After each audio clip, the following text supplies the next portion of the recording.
wholesaling's dead.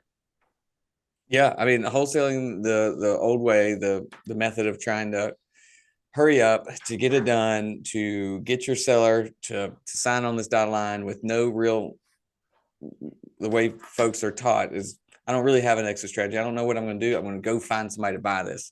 It's dead, and that doesn't work. And then what we found is what was ended up happening is either we couldn't find a buyer, and we had to, sully our work, our name would get thrown in the mud because we had to go cancel this contract, or we could find a buyer that would beat us up on the price, or they wait till the last minute because they knew we had to come down the price because we were like, they know we're crunched for time.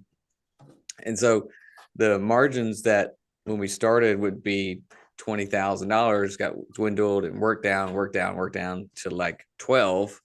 And when you're at 12 with a team, there's nothing left after marketing, paying for overhead and salaries.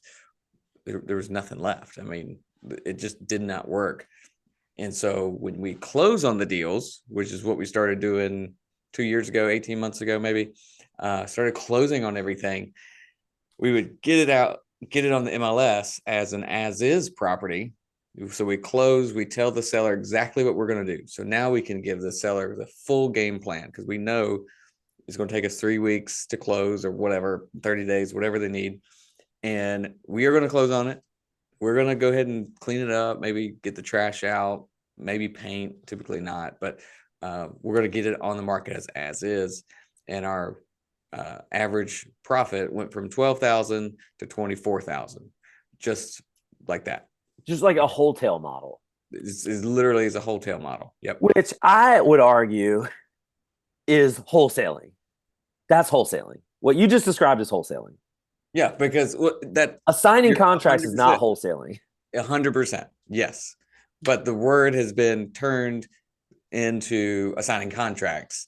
And that's what people think of it as. And so they're like, I want to be a wholesaler. Well, what does that mean to you? That means I don't need any money. I don't buy anything. And I sign contracts and I really have no skin in the game, which means I can cancel everything. It doesn't really matter. And when people go at it with that mentality, everybody loses. The homeowners, the sellers themselves, they end up like sacrificing all their time. They're hustling, they're getting, maybe even getting good deals, but they can't make any money because of the pressure of the time and the stress. And they're like, just whatever, just buy it, just buy it. And they walk away with $500. Matter of fact, I'm literally negotiating with somebody right now who's under those time constraints because somebody, their quote buyer, backed out and they need to close in a few days. So I am a buyer, I'm a real buyer, and I know that I can work the price down closer to where I need to be because they're under all the stress. I'm not. So So you're saying wholesaling's dead. Wholesaling's not dead, but wholesaling to a bigger operation doesn't make a whole lot of sense, I guess, is really what you're saying. yeah, if you have the means to do it differently, then it doesn't make sense to keep doing that old model because there's so many inefficiencies in that, trying to get a contract and assign it, and the hustle and the pressure that all that puts on. It ends up being a downward pressure on your profit in our experience. So I've always done it that way. And I don't know if that's just because it's how I was taught. Well, I guess I shouldn't say always. The very, very beginning, I was assigning contracts and I was saying I'm assigning contracts. Yeah. um, in probably 2014, I got into the business in 2012, and I probably only did about 4 or 5 deals that way. And I met Jeff Watson, Mm-hmm. who really wasn't trying to teach me anything. We were just having a conversation and convinced me pretty quickly, or maybe he wasn't trying to convince me. I just naturally was like, that's what I should be doing. Wholesaling is when you buy the property, take title, and then you resell it for a higher price. You should always have funds ready to be Mm-hmm. able to do that. And it benefits you as a quote unquote wholesaler because you can you can offer the seller more options. You can Yep. offer the seller more price options. And I remember one of the first really, probably, well, the first really big deal I ever did where I made 25 plus $1,000, which that was unheard of in 2012, 13, 14. Yeah. Nobody's making $20,000 plus on a wholesale deal. It was Yeah. just kind of not in our market. It was just understood. Wholesalers make $5,000, and that's Right. kind of a flat fee. That's kind of like generally understood. That's just what you make. So the first really big deal I ever did is I came in and I'm like, I can offer you this, but I understand that that's a really terrible price for you and it probably doesn't make a whole lot of sense. Yeah. But if I were to come in and pay cash and we're going to close quick, all these things, I can only offer you like around this number. But if you were to allow me to maybe take over your payments, if you were to allow me to, do some hold the note for a little while, do some other thing, I could offer you a lot more, and that might Yeah. make a little bit more sense for you. And I did all this in a long email, which you probably shouldn't do. Probably No, be it's doing so this face to confusing. face. Yeah. I remember he just emailed me back almost immediately and said, "We'll take, we'll take that really low price." He goes, "We'll take that price."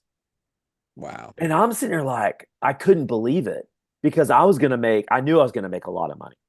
Hmm. And I didn't think it made a lot of sense to him. Well, and I did. And I was able to wholesale it. I ended up double closing on it.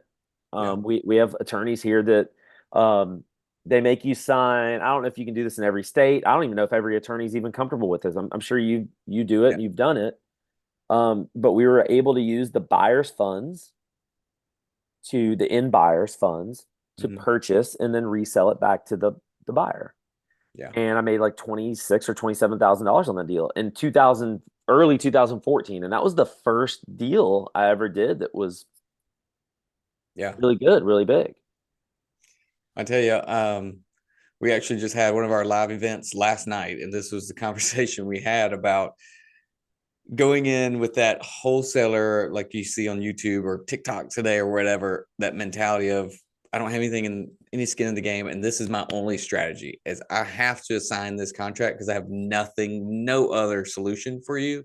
Of course, they don't tell the seller that, but that's what their Right. mind is instead of going into it like that, you go into it like you kind of described, what we call a true deal finder, where we go out and we find the deal, we solve the seller or the owner's problems, whatever their issue is. We solve that, but not just with, like you said, a super low cash offer that we might assign. We come in with, well, I could buy it and flip it, or I could buy it and you could carry the note, seller finance. We could do this option, or this super low cash option that I know as a buyer, as a deal finder, that I can assign it to someone else or double close or whatever that looks like. Right. And so that's why I think the whole notion of what the wholesaler is online now is dead, is going away. You just can't go into it with that mentality. So, uh, you're an educator, you're teaching people how to do real estate, and you've kind of found in your own business that this is true. I mean, I just remember when I started as a coach back in 2017, Yeah. I was teaching this on day one. Mm-hmm. I mean, how do you kind of approach and I understand there's some people that they're not going to have anything. But if they don't have anything, how are they going to even afford you as a coach? Right. Those are even tough folks to even bring on. Mm-hmm. But as a coach, as a teacher, as an educator of real estate, isn't it our job to try to get our students to get offer multiple options to folks Yeah. because it's in our best interest too as the coach. It's in their best interest as the real estate investor. Absolutely. And that's what we have to kind of open people's eyes and say, if you don't have anything, like literally don't have access to funds, your credit's terrible, but you like to talk to people, you can still provide value to the seller, but also to a partner. Like you have to go out there and think of this as a business. So, There's not many other businesses out there that you can go start with no money, no credit, no nothing, right? You're not starting a fast food restaurant or shoe company or whatever. Like you can't start it with nothing. Real estate is great because you can actually start and you can find a partner. So connect locally, find somebody that needs what you have. There are plenty of people with the money, the funds, the credit to close on a deal, but they don't have the time or the experience, the knowledge to actually find that deal. And so that's literally what we teach people is if you don't have if you don't have the capital to start, you don't have the credit, you better have a good attitude and learn how to go knock on doors, right? Like you have to provide something to the marketplace. You just can't come in with nothing and expect to profit from it. So that's the conversation we had last night was, what are you good at? Get better at that. Don't worry about your weaknesses right now. If you don't have credit and you don't have money, well, work on that later. Right now, get good at talking to sellers and find somebody that needs you, and you partner up and go get started. So there's ways to get going in real estate. Is that one of those, I don't know if there's the only, but it's definitely one of the industries that you can do this as a partnership, and it's very easy. Like the LLC paperwork and partnership, joint ventures, like it's really easy to come together and split up for single deals over and over again. So it's built for this. No, I think for sure. You mentioned one thing though that I feel like does separate people, and that's you being able to talk to a seller. You said learn Yeah. how to talk to a seller, Yeah. learn how to ask the right questions, learn how to, and you even said it too. You've got to have a personality. Yeah. You can't just be, you know, Yeah. a And this drug. it's learnable. I don't know if that's a word, but like it can be taught through practice. But you got to get experience doing it. I mean, I cannot even tell you how many times I stuck my foot in my mouth talking to a seller. Yes. I mean, All just the time. saying the dumbest things, like that it weren't even true or didn't even make any sense. Yeah. You just learn. You just learn. And maybe that one seller will forgive you. Maybe they won't, and you have to move on to the next. But No, you just don't get the deal, right? I think that's you the don't get it. You repercussions. just move on. Yeah. But sometimes they don't even, don't pay attention, right? Half the time people aren't listening to you anyway. So just keep moving. So, so the wholesaling dead thing. What I'm seeing right now, just real recently, as someone who's trying to buy and got a few flips going on, and I'm working with quote unquote wholesalers for really the first time. I've never worked with wholesalers before. I've Yeah. always been the wholesaler. Right. So now I'm sitting here trying to like, it's a completely different world than, It's a show. I hadn't flipped a house in, well, one, I found the deal, but I hadn't flipped a house like trying to use like normal marketing since like 2019. We're, 4 years removed from that Wow. and 5 years coming up removed from that. So I'm sitting here trying to re-enter this world to try to find a deal. I'd worked with realtors before, but even the realtors are becoming quote unquote wholesalers, Yeah. or at least have some of those bad qualities that. So just a real quick story, very recently, and I want to get your take on this, Andrew, where somebody posts a property that they've got for sale. And Yeah. I know the guy. He came to my seminars years and years and years ago. So I know he's been taught the right thing. Yeah. At least at least At least I once. taught him the right thing Yeah. many, many years ago, probably 2018. And I'm like, "Hey, do you still have this? I might be interested in this. Can I take a look at it?" And he messages me back and he said, um, I have to figure out when I can get access to it. So I'm sitting here thinking like, okay, he needs to call the seller Right. and try to figure out when is good time for the seller. And I'm like, okay, just get back to me. It was like a week later, he gets back to me, and I just send him another message. Hey, do you still have this? I'm still interested in this. Didn't respond. It was Yeah. like a week later. He goes, hey, I finally got figured out when we can get in that house. Can you meet me tomorrow at like noon or something? Yeah. I'm thinking like this is super suspicious. Yeah. And so I'm just like, yeah, is that the only time the seller could do it or something like that? And he goes, well, that's the only time the person who I'm working with can get access to it or something like that. he made it sound like he's not the person. So I'm like, okay, well, he doesn't have it under contract. Right. And I'm like, okay, um, so are you trying to tell me that are you working with somebody on this deal? He's like, yeah, I'm partnering with someone on this deal. I'm like, okay. So look, I know you. I have no desire. I'm sure you are doing this because you think I might cut you out of the deal. I have no desire to cut you out of the deal. Is there any way I could talk to the person who actually has it under contract? Yeah. Sure. So he puts me in touch. We're on a three-way call. He's like, yeah, but I'm gonna need to know something as soon as you go. I've got three more offers. I'm gonna need to know something like as soon as you leave the property. I'm like, Right. I'm not personally interested in that. Like No. I don't do those Yeah. things. I don't need this deal that bad. So I'm like, I mean, maybe if it's a good deal, like I mean, and I'm just asking him all these questions about. So let's just presume, okay, so let's just presume you're gonna we're gonna agree on a price. Hmm. What is your next step? Like what would we do next? I asked him this question.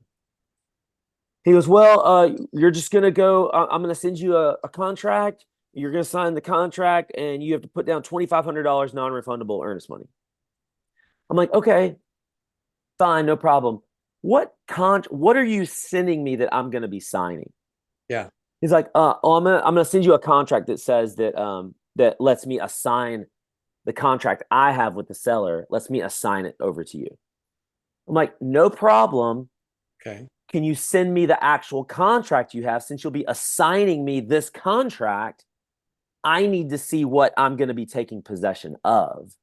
Yes. Can you send me a copy of that contract? Well, no, because I don't want you to know what I have it under contract for. Yeah. I'm like, well, if you are assigning me this contract, I must have that contract because now I am obligated to perform the terms that are outlined in this contract that you have with the seller. That's right. I have to see this contract. He's like, no, no, no, that's not how it works. And I'm like, who would we be closing this transaction with? He names this person I've never, now, mind you, I've been doing business in this town for 12 years. Okay. Right. Not a super, super long time. I've done over 500 transactions in this town. And I know the closing attorneys in this town. Yeah. I know almost all of them who would do a deal like this. Right. He names this person I've never heard of. And I'm like, okay, I don't even mind that. But you need to go. He's like, and then he confesses that he's brand new at this. And this is how he was taught to do it, that he should not give up his contract. And I'm like, listen, if we're double close it and you send me a purchase contract, I'm purchasing this from you, then I can understand it. Right. But he's like, no, no, no, it's not a purchase contract, it's an assignment contract. He's like, well, let me call my attorney. He calls his attorney. uh, Presumably he calls his attorney. He calls me back and he's like, no, no, no. The way I outlined it is right. I'm not going to let you see the contract, but you Yeah. have to sign this assignment contract. Can't do it. I'm like, have a nice day. Yeah. So, Can't I do mean, is this, Andrew, is this, again, I'm 5 years really removed from, I've never even really dealt with a wholesaler that's outside of people who I taught. Right. Is this what's going on now? Or is this kind of an outlier? Have you seen this? What is happening right now? That is what's happening. And again, this is part of why we don't like it. I don't like it. Because they're not being taught like actual contract. There are laws that go along with these contracts, and when they sign them, they are actually signing. There's law and there's consequences, right? There's repercussions if you don't do what's in here. Well, let me just real quick interject. Are there really repercussions?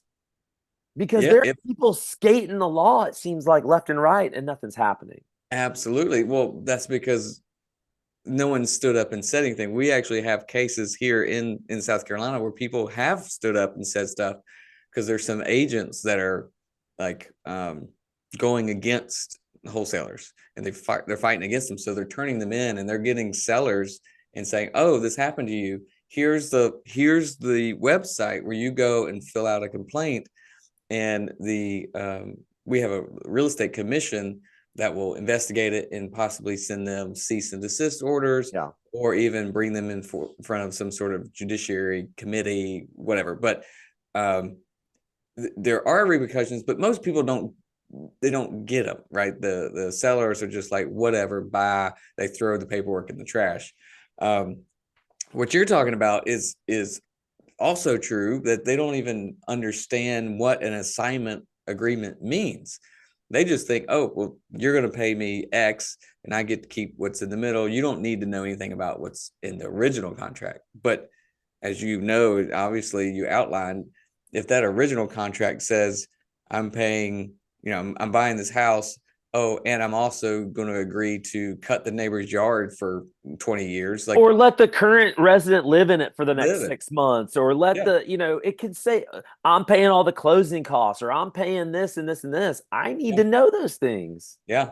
And you have to see it. And that we actually fight that all the time with the wholesalers, the people trying to sign us contracts. It's like, no, we're not doing that until we know what we're signing. We have to know what we're signing. And when we used to assign contracts on the daily, like years ago, this is all we did. And we would just send assignment contracts and they would sign them and we would send it all to the attorney's office. Then they wouldn't even look, they wouldn't care, they wouldn't know to ask. Hmm. But every so often you'd get an experienced buyer. It's like, I'm not signing this till I know what I'm signing. And then you would send it to them. Right. So that's part of what's kind of going on is everywhere. This is what is everywhere. And it is what's causing, I think, the agents to be upset about it. Legislators, there's laws coming through here in our state. They have actually, that same commission I was talking about, one day wholesaling was not a big deal, just wasn't a big deal. And then they had a meeting, and in that meeting, the word wholesaling came up and they defined it and they said no. So the South Carolina Real Estate Commission said wholesaling, as they defined it, I don't have the words, whatever, but they said, no, you can't do that. They published a opinion or whatever they do on that, and then sent it to the legislative division or department or whatever, so that they can put some sort of law in Right. place, to regarding all that. So Right. that comes from people complaining. That Right. comes from people messing around and doing this stuff that they just don't know the way to do it. And we And are then an attorney state. Just use the attorneys. and then even the person who is quote unquote working with the person who has it under contract. I mean, just that alone, I don't understand how that can be legal. I don't think it is. I'm not an attorney. We make that perfectly clear for the people who are watching this. Yeah, Neither I'm in neither of us. Alabama and Andrew's in South Carolina, and Yeah, neither of us are attorneys. yeah, But how can you got people marketing properties left and right, which I'm pretty sure in your state as well as my state, you can't cannot do it. market a property that you don't own or unless you're a broker Right, or have a license under a broker. Because that is the definition of brokery. right. So And that's part of what was defined in that opinion. And so there's also this term which we were probably taught, you were probably taught, was equitable interest. When you sign that contract, everyone, well, I was taught back then, it's like, oh, we have equitable interest now. Now we can talk about this property. Yeah, I'm still selling and assigning the contract, but because I have an interest in the property, we're allowed to talk about it. Well, that's not true either. I've come to learn through attorneys that does not equal equitable interest. It's some kind of other interest, and I don't know. But so that is completely false. And we actually turned to our attorneys here, where we started doing, and we've been doing it for years, but then we started focusing and actually making it part of our strategy, which is installments. So land contracts, you might have heard about it, but contract for deed, it's kind of all the same. But an installment contract, where you can actually put, instead of putting earnest money down with the seller, you can actually put a down payment down with the seller. And now you are equitable, you do have an equitable interest because you're buying it on installments. And that installments could be 10 installments, it could be 2 installments, but it allows the opportunity to do this a little bit, well, legally for sure, and a little bit more flexible. Are you so I want to be clear with what you're talking about because I know what a land contract is. I know contract for deed. I know those are the same two things. We don't use the word installment, but I get it. I understand what you're saying. Yeah. Are you referencing just any property you put under contract here? Or are You you can. talking about an actual seller financed transaction? So it installment contract for deed, all that is a form of seller finance. Right. And so what you could do if you wanted this strategy and you wanted to actually market properties, you could actually put them on the MLS You're without, saying if you have given them basically a down payment, if you've or given them some sort of down payment. that would Yes. be earnest money. Would that not be earnest money? Not if you call it a down payment. If it's a down payment and it's theirs and it's part of buying the Okay. property. I don't want to get into this because this is I'm a little unfamiliar. I'm a little unfamiliar with what you're talking about. Plus that probably varies greatly state to state. Yeah, there's yeah, I'm Because sure. I don't know about that specifically, what you're saying. I'm not saying it's not true. I'm not saying it doesn't exist. I've never done it that way. I've used land contracts or contract for deed when I'm seller financing a property Mhm. that I probably have a mortgage on myself. Yes. That is when I would use that strategy. And that's what we've always done and we continue to do. But because of the the laws and things that were happening here in South Carolina, we went to an attorney and the commissioner, and I can actually get you, they might want to come on this podcast and tell you a little bit more about it. But if you do this the other way, you put down, so think about that person that you're seller financing it to. Once they've made you a payment, they are now buying the property. Yeah, no, no, They yeah. are now They an have owner. equitable interest. Yes. And they probably are in our state, they go on the tax deed is what, like the tax website. They can get the Ooh, owner occupied tax rate here because they are okay. buying it. They are owner. And if they're obviously if they're living in it, they can get the owner Yeah, we don't occupied do tax. that in contract for deed, but on a traditional seller financing, yes. Yeah. And so that's the same. And Because so if you contract for deed, the whole point of it is the deed is not being filed. correct, That's the point of contract for deed. So since it's not filed, I don't know if you can do this in Alabama. I've never even experimented with this, but I don't know that if I'm selling something to someone on contract for deed and I'm not filing the contract, I don't know that they could get that homestead exemption. I'm not saying they can or they can't. I don't know about that. That's interesting. there's this has been done for a long time, centuries probably. I don't know, long time, but there's recent changes where they did make that available because a lot of people like you and us were selling to properties where people were living in them and they couldn't benefit from that. And that's really a big deal in South Carolina because of our owner occupied versus non-owner occupied rates, a huge difference. And so they made a special uh, Yeah. determination that said, yes, even though you don't, Yeah. I still own that deed, Yeah. they are buying it so they can get it if they live there. And I would And so just say that's the same thing. if anyone's listening to this and we're not attorneys. If Yeah. you need to definitely go check this out in your own state, Yeah. especially in Alabama. Obviously, a lot of listeners and watchers here in Alabama, so definitely check that out. No, but it's all interesting. But you get back to the point. You're saying to in order to now I've done with the blessing of the Alabama Real Estate Commission. I have put a property on the MLS that I was wholesaling. You have to do it a very specific way. And what I found, it really, and I think that this is true nationwide, but all the real estate commission is looking for is disclosure. They want to make sure that everybody knows what's happening Yeah. and signed off on. And as long as everyone knows what's going on and they've signed off on it, you're pretty protected. At least that's how I've understood it. Again, with the blessing of the Alabama Real Estate Commission. But so we've put properties on the MLS. I found personally that we're wholesaling, by the way.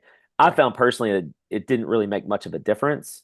Um, I so, think, but the, I don't but know I when want to last get back to time your point real quick, yeah. Andrew.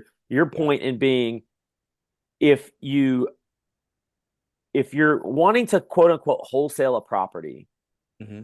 um, we're going to give, in this scenario, we're going to give the seller a quote unquote down payment, which that needs to be, I feel like, its own paperwork, or maybe a part of the original contract, Hmm. a quote unquote down payment, which gives us equitable interest, Right. which allows us to market this property however we see fit. Correct. Okay. Yeah. I don't, again, check with your local laws, if this is something that you're going to want to do. We're not attorneys. I can't stress that enough. We're not giving legal advice. We're Yes. Lord I've have got these mercy. disclosures down pat, Andrew, because I remember the first day I did my first seminar, I was told by people who are professionals Yeah. and done many, many, many hundreds of seminars. On day one, I literally have to say the words, "This is for entertainment purposes only." I Wow. can't even Yeah. say that I'm trying to teach you something that you could potentially get wealthy off of. I have to Yeah. say the words, "This is for entertainment purposes only." And this podcast is for entertainment purposes only. We're not giving legal advice. We're sharing Yeah. our experiences. Right. And my experience, I've gone to attorneys. My experiences, I've done these things. Doesn't make it necessarily true. Doesn't mean that a court of law could potentially see it in a different light. Oh yeah. For sure. For sure. Well, I agree. this has been a really good discussion. I appreciate you, Andrew, because you brought up some stuff that I didn't even know we were going to be talking about that I think is important because Yeah. all this stuff is affecting how real estate investors do business. Yeah. And I'll just say that it's definitely different. So the traditional way, I'd say traditional, 5 years ago, where wholesalers are out there, there's people out there finding good deals and selling them right to the fix and flippers, the builders, developers, or whatever. And that was just a good symbiotic relationship. It was just back and forth. I don't know, maybe because there just got to be too many of those out there running amok and just making things go bad and souring the taste for people, or it's the real estate agents and their lobby that's saying, hey, we're missing out on these deals, and so they're fighting. So the commission is of course responding to that. It has completely changed the way that works now. If you can do it right, if you can be a good deal finder, learn, like we talked about, learn how to talk to sellers, find good sellers, and you have a good buyer or a partner or somebody that needs that deal or needs deals, you could still do that, but it's not the way we kind of shared it last month at our local meetup was you don't blast it out on Facebook anymore. You don't tell the whole world, I've got this deal. You have to have your own network and you kind of have to be more precise about what you're doing. Your business can't just Yeah. be throw it up on the wall, see what Yeah. sticks. Yeah. Yeah. No, I think it's incredibly important. And just real quick, just to how do we get that network? The best way I've ever found cash buyers in my marketplace is to take a property down. One of the first things you said, Andrew, buy a property with private money and Yep. clean it up. I'm not rehabbing the thing, but just clean it up, make it look decent, put it on the MLS as a cash transaction, as a transaction where you're targeting Yep. investors. Mhm. You will get flooded, especially this day and age where it's so hard to find a deal. Yep. Anyone who's any kind of serious about real estate has a realtor or is a realtor and is seeing these deals. And Yep. that is how you build your cash buyers list on day one.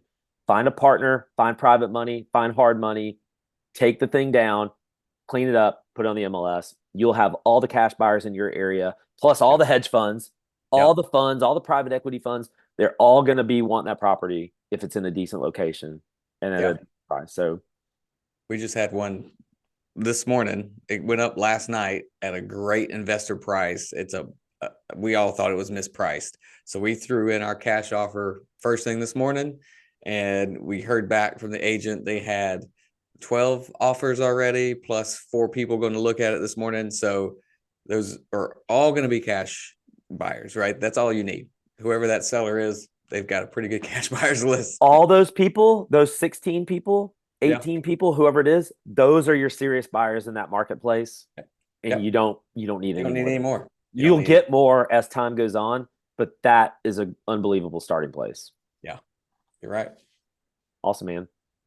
Andrew, you are in Columbia, South Carolina, where and I Yep. know you have a podcast too. If someone was in your area and wanted to come to your meetup and wanted to maybe listen to you on your podcast, how can they do that?